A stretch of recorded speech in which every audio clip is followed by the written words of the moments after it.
দেখি একটু আমরা একটু স্ক্রিনটা তুলে নিই।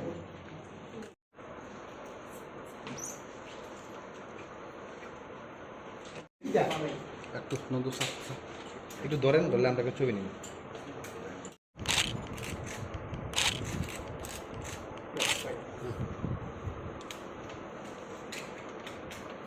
বললেন এটা কেমন?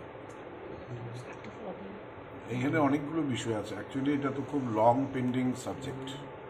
এটা বহুদিন আগেই এটা সম্বন্ধে আমরা বারবার ওদেরকে ডেকেছি, জানার চেষ্টা করেছি, কিন্তু ম্যাক্সিমাম টাইমে বিশ্বক্ষেত্র তো নিজে একবারও সশরীরে আসেননি, শুধু একবার একটা চিঠি পাঠিয়েছিলেন।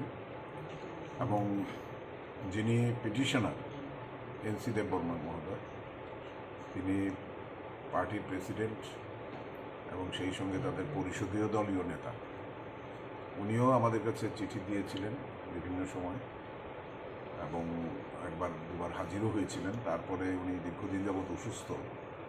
আজকে ফাইনাল হিয়ারিংয়ের জন্য আমরা আবারও বৃষকেতুকে চান্স দিয়েছিলাম।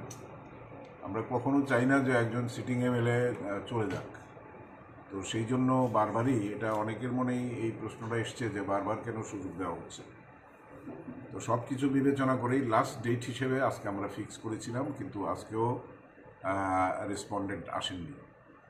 আর নরেন্দ্রচন্দ্র দেববর্মা তিনি অসুস্থ বলে ওনার পক্ষে যে আইনজীবী তিনি ওনাকে রিপ্রেজেন্ট করেছেন এবং এখানে হলফনামা দিয়ে, কারণ ওদের পার্টির সমস্ত কনস্টিটিউশনাল জিনিসগুলো ভায়োলেট করেছে এবং সেই সঙ্গে তাদের হুইপও অমান্য করেছে। কারণ গত রাজ্যসভার নির্বাচনে তাকে ভোট দেওয়ার জন্য হুইপ দেওয়া হয়েছিল বিজেপি আইপিএফটি ক্যান্ডিডেটকে, কিন্তু তিনি সেটাও অমান্য করেছেন।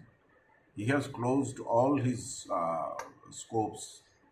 উনি কোনোটাই মানে শোনেননি এবং টোটালি ভায়োলেট করেছেন। এবং আইপিএফটি দল এবং এনসি দেববর্মা মহোদয় তাদের সমস্ত এক্সিবিট আমাদের কাছে সাবমিট করেছেন, একদম ইউটিউবের মানে পেন ড্রাইভ থেকে শুরু করে পত্রিকায় প্রকাশিত সংবাদ এবং ওর পিঁপড়া মাথায় যোগ দেওয়া এবং সেখানে ফ্ল্যাগ তোলা, বক্তব্য রাখা, সব কিছুই আমাদের সামনে এসেছে। তো সব কিছু বিবেচনা করেই আমরা আজকে এই সাবজেক্টটা ক্লোজ করে দিচ্ছি আমি, এবং অলরেডি আমি সিদ্ধান্ত নিয়েছি এবং সেই সিদ্ধান্তটা আমি রিজার্ভ রেখেছি, কারণ এটা আমার টাইপ করে সিদ্ধান্তটা হয়তো কালকেই আপনাদের ফাইনালি আমরা জানিয়ে দেব। The matter is close today. যে এখানে নতুন করে এটা ডাকাও হবে না, নতুন করে কোনো আলোচনার অবকাশও নেই। I have taken the decision, whatever it may be, it will be come to you, most probably maybe tomorrow. Sir, আমরা কি বলতে পারি তাকে বহিষ্কার করা হয়েছে?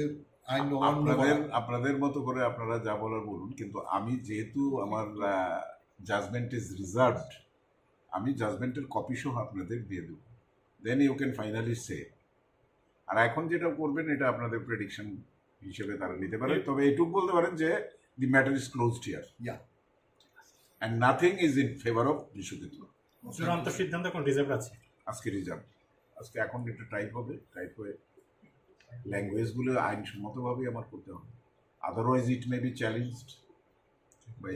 Sir, why the decision taken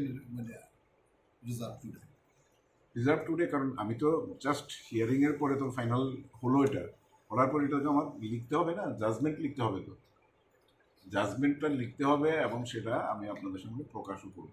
তবে ইউ ক্যান ইজিলি গেস যে the matter is closed, nothing is in favour of Biswajit. Okay, thank you. উনি তো নিজেই পদত্যাগ করেছিলেন না, পদত্যাগ করে পরে আবার চিঠি দিয়েছিলেন একবার যে আমি কোথাও মানে যোগ দেইনি, করিনি। তো ওটা একটা ডায়লেমার মধ্যে ছিল, সেজন্য আমরা বারবার ওকে স্কোপ দেওয়ার চেষ্টা করেছি, কারণ আমি চাই না কোনো সদস্যা সদন থেকে এক্সপেলড হোক, বেরিয়ে যাক। যেমন আশিস দাসের ক্ষেত্রেও হয়েছে, কিন্তু সে তো সব কিছুই একদম টোটালি অমান্য করে গেছে। তো এই ক্ষেত্রে পার্টির সঙ্গে বৃষকেতুর যেগুলো চালাচালি হয়েছে, চিঠি চাবাটি, সবগুলো আমরা খুব কেয়ারফুলি এক্সামিন করেছি এবং আইনের দিকটাও খতিয়ে দেখে আজকে আমি ফাইনালি এটা চ্যাপ্টার ক্লোজ করলাম। তাহলে তো স্যার এখন আর উপনির্বাচনের কোনো সুযোগ থাকছে না। That will be decided by the election commission. I will send my verdict to election commission. Then they will take their decision. তাহলে বিশ্বকিতু তার বিধায়ক পদ আছে। বিশ্বজিৎ বাবু ওনার বিধায়ক পদ হারাচ্ছে।